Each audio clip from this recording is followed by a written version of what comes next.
Noticentro 1, CMI.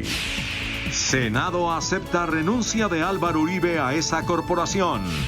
Fiscalía asume investigación del caso Uribe. Puede precluir o acusar. Mientras tanto, seguirá detenido.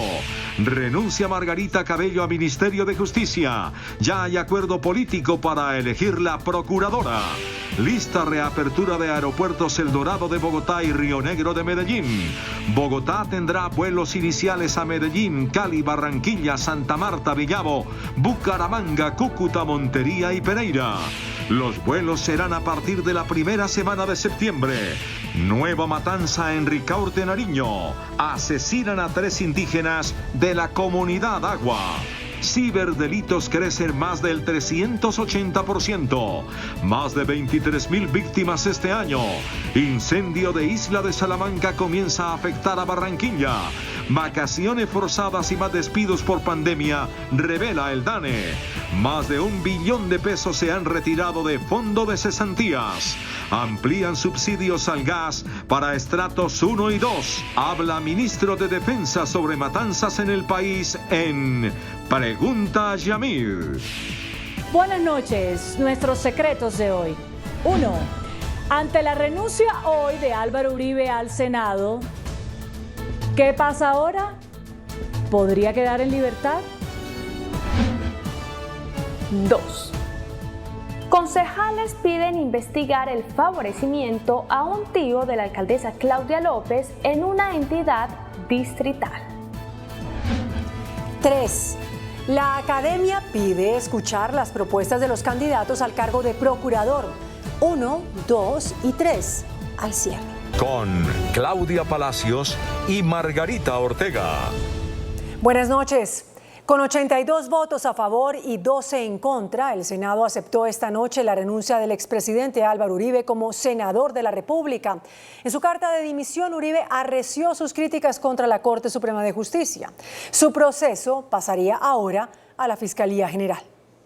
Con profundo dolor, voto sí, Uribe libre y publiquen el expediente. Rechazo el ataque a la Corte y voto no. Con dolor, Ernesto Macías vota sí. Considero inapropiadas los ataques a la Honorable Corte Suprema de Justicia. Voto de todas maneras sí. Por la aceptación de la renuncia del senador Uribe Vélez, 82 votos. Por la no aceptación, 12 votos. Con esta votación, la plenaria del Senado de la República aceptó la renuncia de Álvaro Uribe Vélez a esa corporación, tras 6 años de ser senador de la República, cargo al que aspiró en 2014 y llegó con la máxima votación de congresista alguno en la historia del país. En su carta de renuncia dirigida al presidente del Congreso, Arturo Char, Álvaro Uribe se queja de la falta de garantías en la Corte Suprema de Justicia. Todo esto anula cualquier expectativa de poder regresar al Senado, institución en la cual procuré ser cumplido y aportar con estudio a los diferentes temas. E insiste Uribe en cambiar el sistema judicial en Colombia. Al cambiar el sistema de elección de magistrados, estos deberían llegar a la alta corte en edad madura, que haya disuelto las vanidades y afianzado el apego a la rectitud. Estar allí por largo tiempo, en lugar de utilizar la silla giratoria hacia los negocios o la política. Ahora la controversia jurídica se centra sobre quién tiene competencia para seguir investigando a Álvaro Uribe, la Corte Suprema o la Fiscalía de los Jueces. La Constitución señala que el fuero solo se mantendrá y por lo tanto la competencia de la Corte Suprema de Justicia respecto de aquellas conductas punibles que guarden relación con las funciones que cumple el congresista. Por eso esto deberá pasar a la Fiscalía General de la Nación y a los jueces ordinarios en primera y segunda instancia. Eventualmente podría volver a la Sala Penal de la Corte, pero ante un recurso de casación. Saldada la política, comienza la controversia jurídica. Bueno, al respecto, el presidente Iván Duque aseguró que con la renuncia de Álvaro Uribe, el Congreso pierde a uno de sus mejores legisladores. El mandatario trinó lo siguiente: tuve el gran honor de trabajar con Álvaro Uribe en el Senado, soy testigo de su amor por Colombia, su entrega por los más vulnerables y su compromiso por construir un mejor país. Con su renuncia pierde el Congreso uno de los mejores legisladores, pero su legado será imborrable. Y Mila Patricia Romero será el reemplazo de la ahora ex senador Álvaro Uribe en el Congreso. La nueva senadora trabaja actualmente en el Fondo de Adaptación. La señora Romero ya estuvo en el Senado durante 4 meses, reemplazando a la senadora Ruby Chaui en su licencia de maternidad. La nueva senadora estará en la Comisión Séptima del Senado. El presidente Duque aceptó la renuncia de su ministra de Justicia, Margarita Cabello Blanco, quien hace parte de la terna para la Procuraduría. De hecho, hay ya un acuerdo para que sea ella la elegida. Al aceptar la renuncia de la ministra de Justicia, el presidente Iván Duque destacó su gestión para avanzar en política carcelaria, acercar la justicia al ciudadano e impulsar la cadena perpetua contra violadores de menores. Margarita Cabello, en su carta de 3 párrafos, aseguró que por respeto al cargo para transparencia e imparcialidad, se retira para afrontar ante el Senado la campaña para elegir al próximo procurador o procuradora. Ya durante el fin de semana, 4 partidos habían manifestado su apoyo al nombre de Margarita Cabello: el conservador Cambio Radical, la U y el Centro Democrático. Los otros 2 integrantes de la terna, de la cual el Senado elegirá al procurador, son el exmagistrado de la Judicatura Wilson Ruiz Orejuela y el exviceprocurador Juan Carlos Cortés. Desde el aeropuerto José María Córdoba en Río Negro, el presidente Iván Duque anunció que la reactivación aérea del país empezará con 21 rutas desde Bogotá y Medellín. Con la llegada de los primeros vuelos desde Bucaramanga y Pereira, la pista del aeropuerto José María Córdoba, se reactivó la actividad aérea en Antioquia. Estamos anunciando que desde este aeropuerto se van a habilitar 6 rutas aéreas más. El mandatario confirmó que desde Bogotá saldrán 15 rutas y la alcaldesa Claudia López en su cuenta en Twitter reveló los destinos. Desde Bogotá hacia Cartagena, San Andrés, Leticia, Pasto, Villavicencio, Cali, Pereira, Río Negro, Medellín, Bucaramanga, Cúcuta, Montería, Barranquilla y Santa Marta. Aerocivil solicitó la reactivación selectiva de 14 rutas nacionales. En Bogotá estamos de acuerdo. Depende de que Minsalud certifique que ciudades están bajo la curva de contagio. Los demás alcaldes acepten y aeropuertos o aerolíneas hagan el debido seguimiento a pasajeros. Los primeros vuelos desde y hacia Bogotá se realizarían la primera semana de septiembre. En otros temas, la Corte Interamericana de Derechos Humanos falló la demanda de Gustavo Petro contra el Estado colombiano por haber sido sancionado cuando era alcalde de Bogotá. La Corte Interamericana le ordena a Colombia modificar las funciones o algunas de las funciones de los entes de control para que estos no puedan inhabilitar a funcionarios elegidos por voto popular. La demanda contra el Estado colombiano fue presentada en 2013 ante la Comisión Interamericana de Derechos Humanos por Gustavo Petro, argumentando que la destitución que le profirió la Procuraduría de Alejandro Ordóñez con una inhabilidad de 15 años no podía ser, porque él fue un servidor público elegido popularmente. Los órganos administrativos, le hace Procuraduría, le hace Contralorías y otros similares, no le pueden quitar derechos políticos a los funcionarios y servidores públicos de elección popular. Con la decisión de la Corte Interamericana de Derechos Humanos, ahora el Estado debe indemnizar al hoy senador Gustavo Petro. Pedía $40.000 de indemnización, solo condenan a Colombia en 10.000, una de las condenas más bajas que hemos tenido. El fallo de la Corte Interamericana también dice que el Estado colombiano debe adecuar la legislación interna para que la Procuraduría no pueda destituir servidores públicos de elección popular. Un policía murió tras un hostigamiento de la disidencia de las FARC en Toribío, Cauca. El ataque armado en el casco urbano del municipio acabó con la vida del patrullero Alfonso Orozco, quien murió en el hospital minutos después de recibir varios impactos de fusil. Familiares de las víctimas de Samaniego, Nariño, rechazaron las hipótesis que vinculan a los jóvenes con el narcotráfico. Por su parte, la Iglesia pidió que cese la violencia en esa población.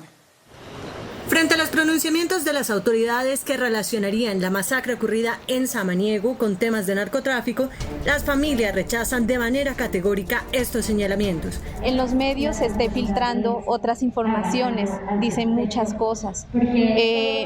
Cierto que en Samaniego hay problemas de orden público, hay problemas de guerrilla, hay problemas de narcotráfico, pero no podemos generalizar. La situación de orden público en el municipio de Samaniego es compleja, dado que, como lo denuncia el obispo de Ipiales, en lo corrido del año se suman varios homicidios. Somos conscientes que la situación de Samaniego en estos últimos años se ha ido descomponiendo y ha habido lamentablemente muchas muertes violentas. Este año ya son 30. Hasta el momento no se tiene un reporte oficial sobre la salud de los jóvenes que se encuentran en recuperación, mientras otras familias despidieron a sus seres queridos sin tener una razón clara al respecto.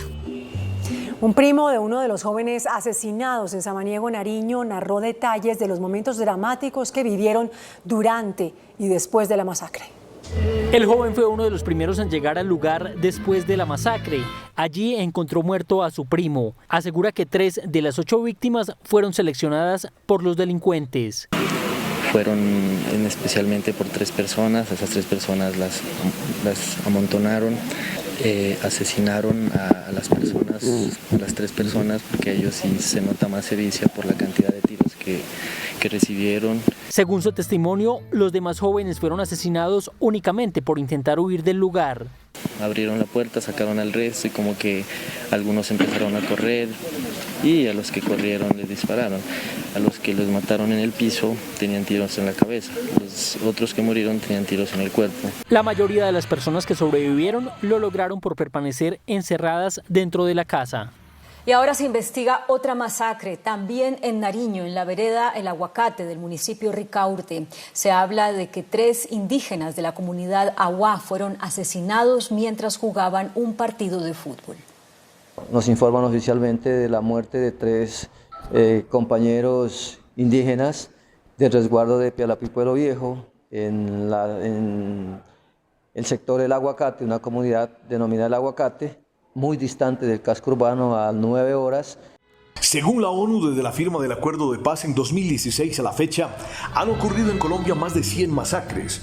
En el 2018 se documentaron 24, en el 2019 36 y en lo que va de 2020 han ocurrido 34. Se ha vuelto este método de intimidar poblaciones, de agredir a grupos poblacionales para desbaratar comunidades, para imponer dictaduras locales, órdenes violentos de todo tipo por parte de mafias, narcotraficantes, grupos armados, algunos de ellos con pretensiones insurgentes. Nariño, el Bajo Cauca antioqueño, sur de Córdoba, Chocó, Putumayo y Cauca están bajo la mira de los fusiles. Se ha agudizado el conflicto social y armado debido a la presencia de diversos grupos armados, entre ellos paramilitares, guerrillas, disidencias. El aumento de la violencia se da por una reconfiguración del conflicto armado desde la dejación de armas de las FARC. Asimismo, en la zona cordillerana, desde el año pasado estamos advirtiendo cómo las autodenominadas AGC se han posicionado en el territorio,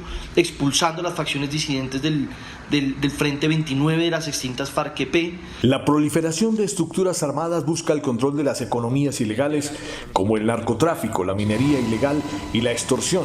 Se busca llenar el abandono y vacío del Estado. En otras noticias, en medio de la pandemia han aumentado los robos por Internet en más del 380% respecto al año anterior. Al menos 23.000 colombianos han sido víctimas de estafas en línea. Las bandas delincuenciales dedicadas a estafar personas por medio de Internet se han fortalecido en medio de la cuarentena. Noticentro 1 CMI conoció un informe que da cuenta de al menos 23.000 robos en línea, es decir que cada día 105 colombianos son víctimas de estos delincuentes. Los delitos más comunes en el ciberespacio son la suplantación de sitios web para robar datos personales, la distribución de software malicioso y por lo general las estafas. Este año hemos recopilado cerca de 23.000 denuncias sobre estos delitos que afectan a toda la ciudadanía en general. La estafa mediante compras online, la suplantación de páginas de entidades financieras y anuncios con falsas ofertas es lo más denunciado. La Fiscalía formuló cargos contra el general en retiro Jorge Salgado por presuntamente usar irregularmente dineros del Ejército para pagar gastos personales. El ente de control pidió la detención domiciliaria del general. El ente acusador señala al excomandante de la 7ª División de utilizar recursos de contratos del Ejército para pagar viajes para él y su familia, así como otros gastos irregulares. Tiquetes aéreos para usted y su familia, cuentas de restaurantes, asados, concierto, feria de las flores, combustible, facturas de su celular, DirecTV. Además, el general habría beneficiado a un grupo de contratistas en Medellín, liderados por el empresario Samir García, con convenios por más de 1.500 millones de pesos. El oficial responderá por los delitos de interés indebido en la celebración de contratos y peculado, y según anticipó su defensa, el general busca llegar a un acuerdo con la Fiscalía. Los múltiples incendios forestales que afectan al Parque Nacional Isla de Salamanca en el Magdalena provocaron hoy un fuerte debate contra el ministro de Ambiente, Ricardo Lozano, en el Senado de la República. Según el senador liberal Mauricio Gómez, el ministro de Ambiente se lava las manos para atender los incendios que amenazan el ecosistema del Parque Isla Salamanca y cuyas cenizas y humo ya llegan a Barranquilla. El ministro respondió que detrás de esos incendios hay manos criminales que buscan deforestar para apropiarse de la tierra. El ejército capturó a uno de los cabecillas de la disidencia del Frente Séptimo de las FARC en el Meta. Se investiga si está relacionado con la muerte de 6 soldados que fueron emboscados hace 2 meses en zona rural de La Macarena.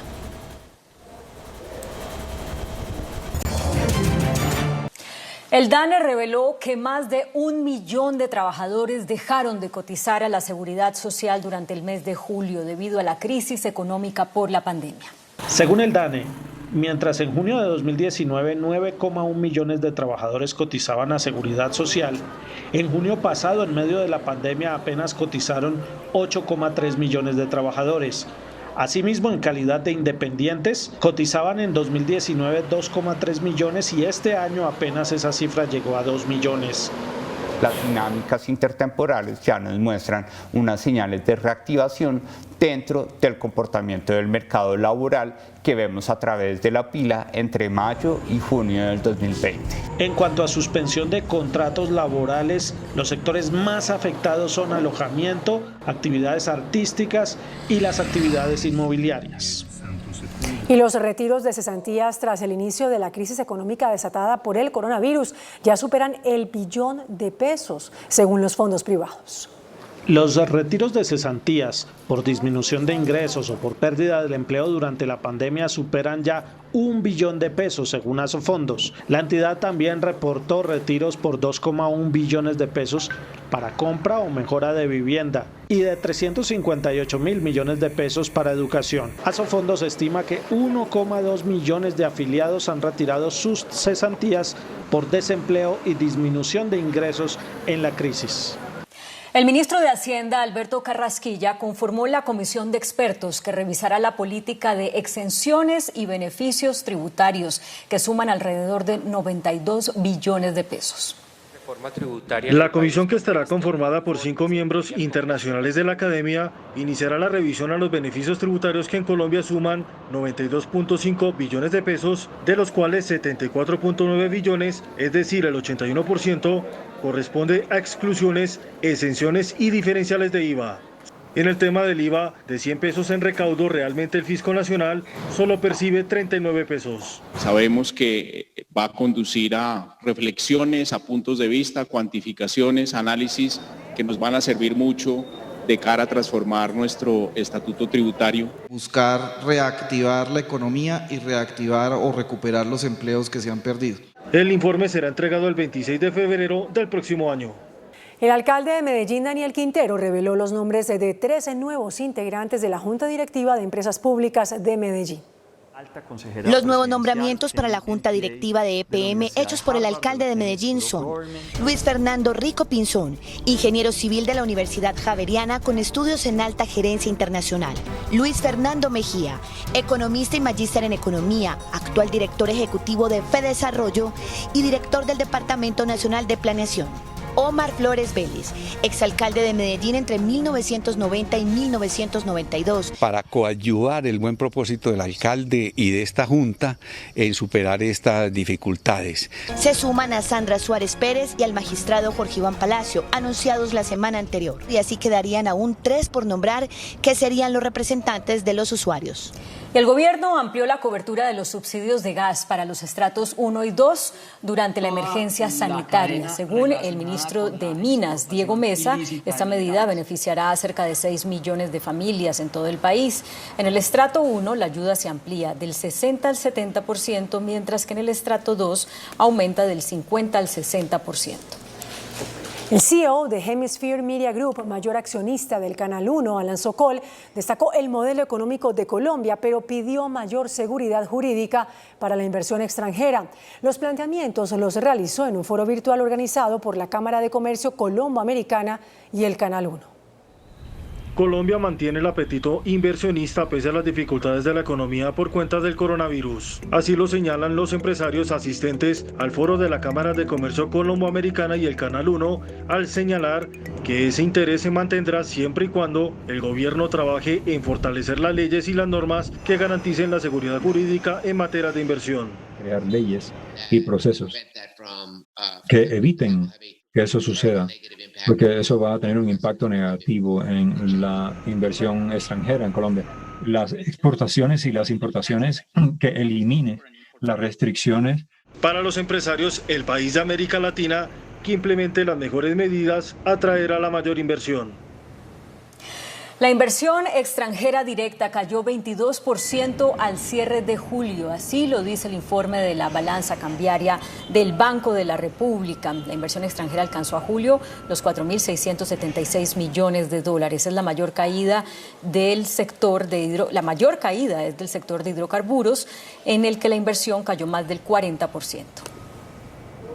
El índice de capitalización de la bolsa, que mide el comportamiento de las 20 principales acciones, cerró al alza. El índice de capitalización de la Bolsa de Valores de Colombia subió 1,32% a 1.168 puntos. La acción del Grupo Aval fue la que más subió, con una valorización de 6,11% a 955 pesos. La acción de Preferencial Avianca fue la que más bajó, con una pérdida de 14,63% a 175 pesos. La acción más negociada de la jornada fue la de Ecopetrol, al movilizar más de 26.000 millones de pesos.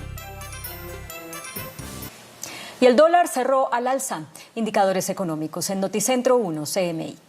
La tasa representativa del mercado que regirá mañana miércoles será de 3.784 pesos con 15 centavos. Los profesionales del cambio compran la divisa en promedio en 3.440 pesos y la venden en 3.480 pesos. Un euro cuesta 4.515 pesos. La libra de café en Nueva York se cotizó a $1 con 19 centavos. El azúcar se transó en 12,89 centavos de dólar la libra. El barril de petróleo WTI se cotizó en $42 con 52 centavos. La referencia Brent para Colombia se cotizó en $45 con 4 centavos. Una acción de Ecopetrol cuesta 2.220 pesos.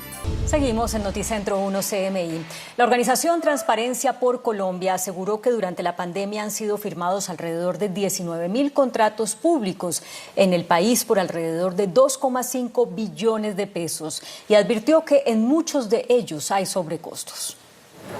Transparencia por Colombia, entidad que vigila la contratación pública en medio de la pandemia, afirma que entre el 16 de marzo y el 17 de julio de este año se han firmado 19.882 contratos, documentos que están bajo la lupa.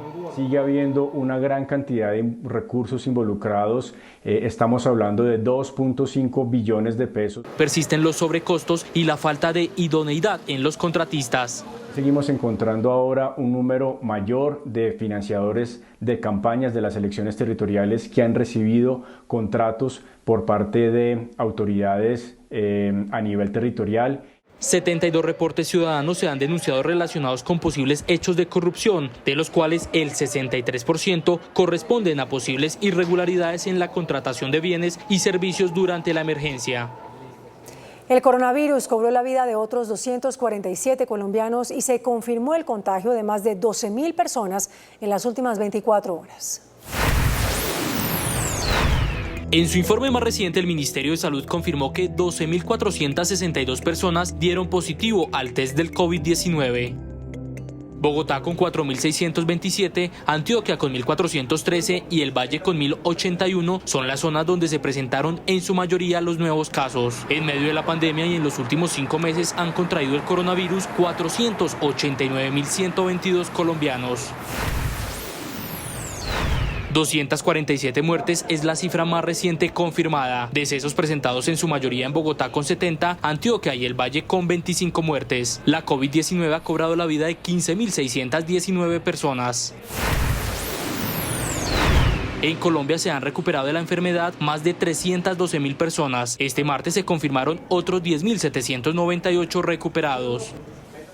Comerciantes de Bogotá mostraron hoy su rechazo por la nueva cuarentena en la capital. La administración distrital analiza si la puede levantar antes, sería el 24 de agosto.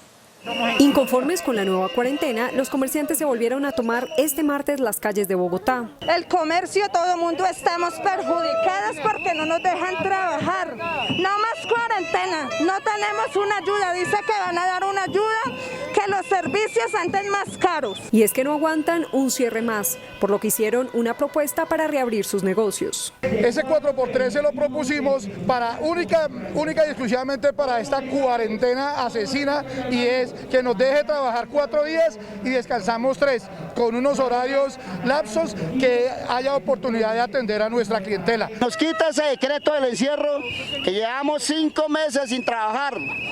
De los 5 meses hemos trabajado 15 días nomás.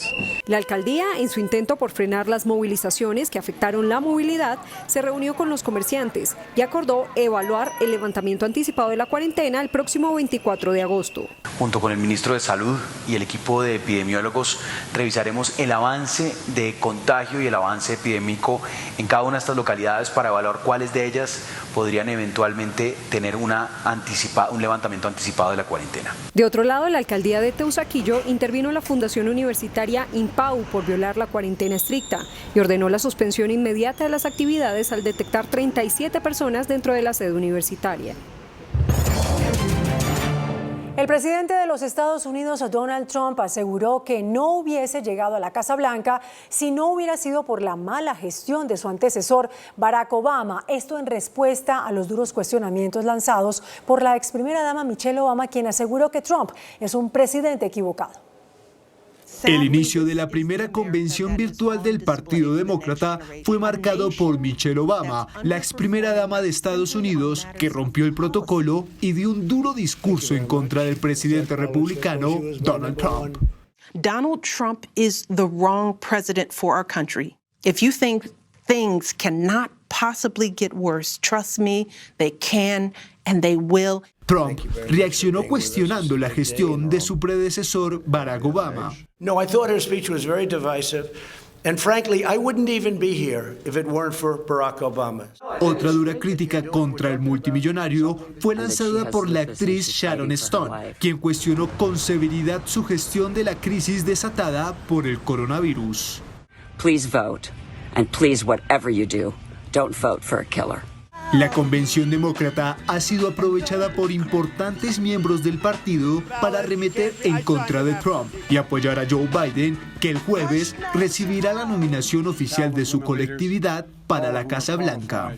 En Malí, militares rebeldes protagonizaron un golpe de Estado. Detuvieron a varios altos funcionarios del país, entre ellos al presidente Ibrahim Boubacar.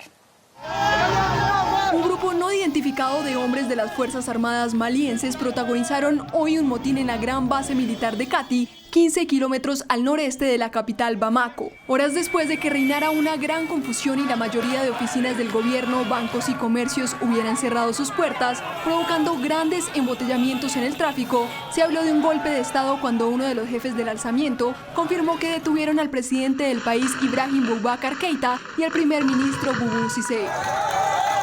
Este acto causó preocupación de Estados Unidos y vecinos de Mali por un posible derrocamiento del presidente, enfrentado desde hace 2 meses a protestas sin precedentes desde el golpe de Estado de 2012. La Organización Mundial de la Salud advirtió que la pandemia del COVID-19 está siendo impulsada por menores de 40 años y pidió no poner esperanzas en una inmunidad colectiva. El repunte de casos de coronavirus en varias naciones estaría siendo provocado por personas menores de 40 años que no saben que están infectadas porque tienen síntomas muy leves o son asintomáticas y sin saberlo suponen un peligro potencial para la población vulnerable. Así lo alertó la OMS, que aseguró que no estamos ni cerca de los niveles de inmunidad necesarios para detener la transmisión del COVID-19. El organismo también advirtió sobre los riesgos del nacionalismo en el desarrollo de las vacunas contra el COVID-19, cuando China y Rusia dieron luz verde a 2 prototipos que no han culminado la última fase de pruebas en humanos. La Organización Panamericana de la Salud advirtió que la pandemia está provocando una crisis de salud mental en América. De otra parte, países miembros del BID pidieron que la elección del próximo presidente o presidenta se realice en septiembre y además Australia aseguró que la vacuna que desarrolla contra el COVID-19 será gratuita. Panorama internacional en Noticentro 1 CMI.